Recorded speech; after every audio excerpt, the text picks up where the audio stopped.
These are assembly instructions for the Holiday Lit Shadowbox. This is some housekeeping in order to set yourself up for success. Some blue Lycra mats work great. If you don't have blue mats, a green mat that has lost some sticky will work well. A brayer is helpful in order to secure your cardstock to your mat, and you need 11 pieces of 8.5 by 11 cardstock in 10 different colors. One color will be repeated twice. We're going to proceed to cut this design out. I'm going to do this on my Joy Extra. On the right-hand side, under your layers panel, you will notice that each of the layers are numbered 1 through 10 with an extra optional sheet for fairy lights.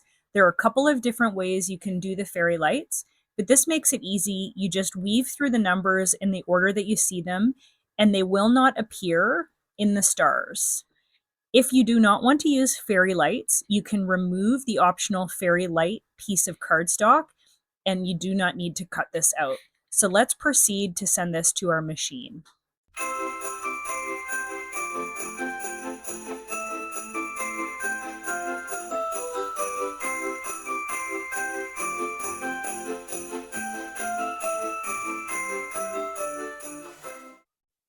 When it's time to peel your designs off of your mat, if you curl your mat slightly, it has the cardstock that sort of starts to lift off on its own. And if you need to give it a hand, this is a great time to use your spatula tool just to keep anything from ripping. Once you have all the layers cut out, we're now going to assemble them in order that they're going to go in the shadow box. If you can't remember, refer to your screen on DS, but it starts with the moon. So little moon, big moon.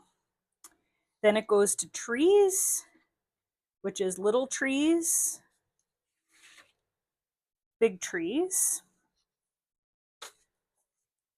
Next is the cabin, which is little cabin, big cabin. And then the last, before we do the backdrop, is Santa, which is little Santa, little reindeer, and then large Santa, large reindeer.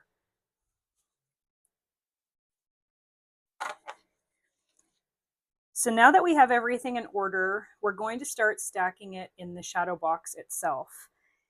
We're going to leave these last 3 pieces, which are the backing. We're just going to start to work from the first 8 sheets.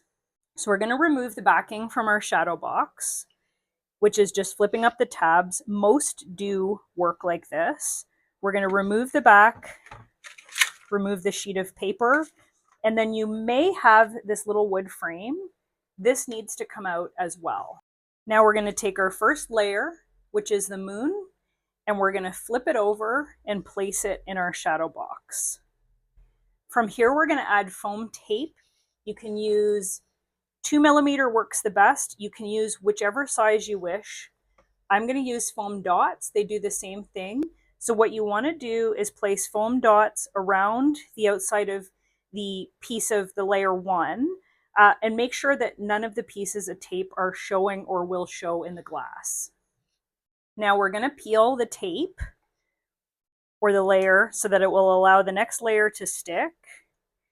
Now what I like to do when I add the next layer, so we're going to take our behind the moon piece, we're going to flip it around so that it matches up with the moon that we already have in our shadow box. But I like to sort of put it in on an angle on the shadow box and then slowly let it drop. This way it ensures it's good and lined up with the piece that's in there. I find sometimes assembling it as one and then trying to put it in the shadow box doesn't always work quite as well. So we're now going to repeat this step, and we're going to continue this until we get to our last layer, which is the gray or backing of Santa.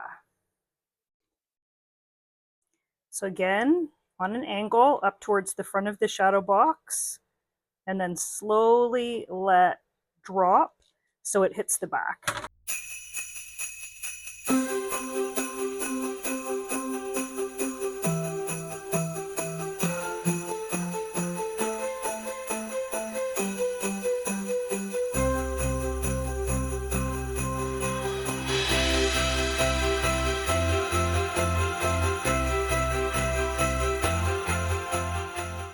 as you can see, it's starting to come along, and it's matched up quite well by dropping it in the top of the corner and slowly letting it fall and stick to the back of the foam dots.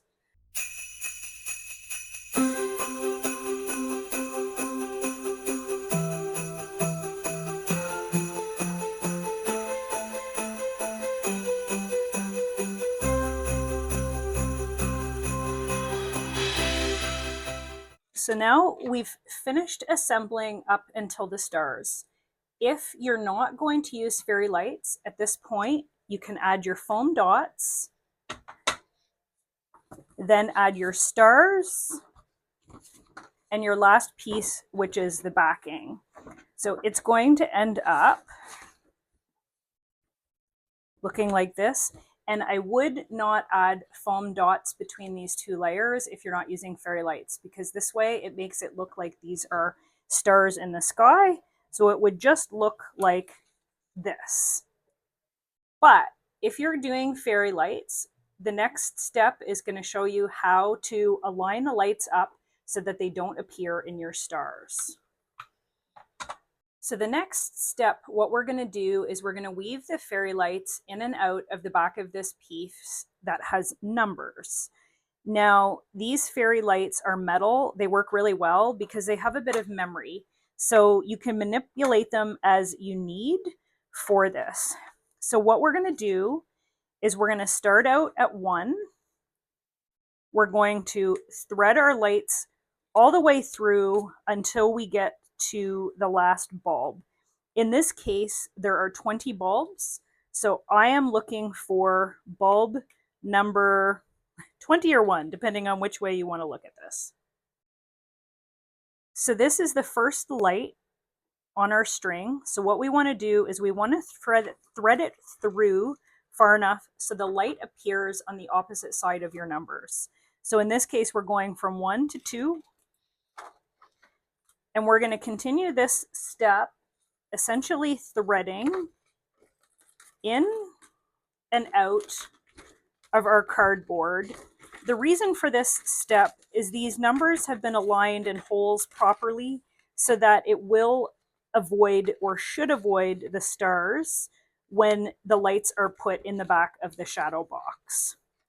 Now, while you're doing this, you may find that sometimes the light string is a bit too long between them. So here's what I mean. So here is your first bulb, here's your second, and it's getting pretty close to number 3. So here is where the memory on the wire is helpful.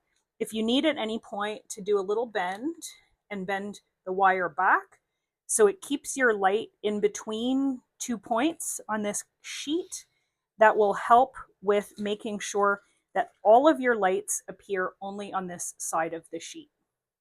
Now that we're done weaving the lights through the back based on the order that they're written, this is why we did not stick the star back first. We want to actually test and see if we have any wires that overlap our stars. If there are, at this point, you can scotch tape them, you can glue gun them down, or in this case, because of the way that this wire works, and the wire has a little bit of memory, you can manipulate it so it does not appear. Other than this sheet, which we are going to attach, the 2 backing pieces are going to float in the back of the frame, and that way if you need to adjust them at a later point, you can do that. So the last step is we're going to place our star sheet. In case you're wondering, the 3 sort of closest stars together appear on the right side of the frame. So again, same step, we're going to align it towards the front of the box and then slowly drop it. And now for the lights, we're just going to place them in the back.